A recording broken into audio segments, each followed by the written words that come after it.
رات کے آخری وقت پہ ینزل ربنا تبارک و تعالی کل لیلۃ، اللہ رب العزت ہر رات کو الی السماء، اللہ تعالیٰ آسمان دنیا پہ تشریف لے آتے. یہ جو پہلا آسمان ہے اسے آسمان دنیا کہا جاتا ہے.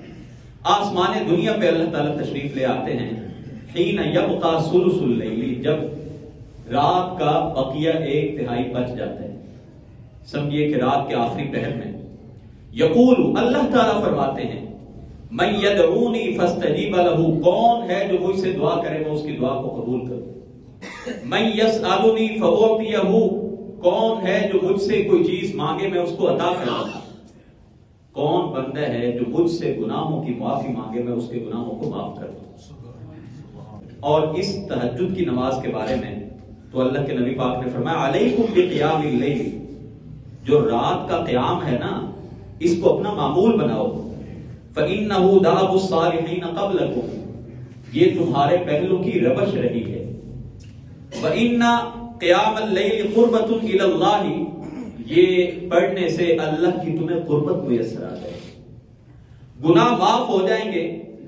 وَمَنْهَاتٌ عَنِ الْإِثْمِ، اور گناہوں سے بچنے والے بن جاؤ گے. اس حدیث میں ایک اور بھی فائدہ بیان کیا، وَمَطْرَدَةٌ لِلدَّاءِ عَنِ الْجَسَدِ، تمہارے جسم بیماریوں سے بچ جائیں گے. یہ اللہ کے نبی صلی اللہ علیہ وسلم نے نماز تہجد کے گویا کے 2 فائدے بیان کیے، روحانی بھی اور جسمانی بھی. روحانی طور پہ اللہ کی قربت میسر آئے گی، گناہ معاف ہو جائیں گے، گناہوں سے بچنے والے بن جاؤ گے، اور تم بیماریوں سے جسمانی عوارض سے محفوظ ہو جاؤ گے.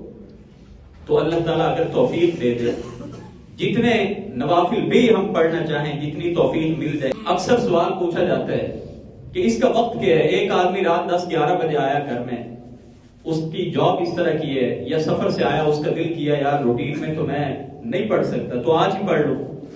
تو عشاء کی نماز کے بعد سے آپ کو جب توفیق مل جائے آپ یہ نوافل ادا کر سکتے ہیں.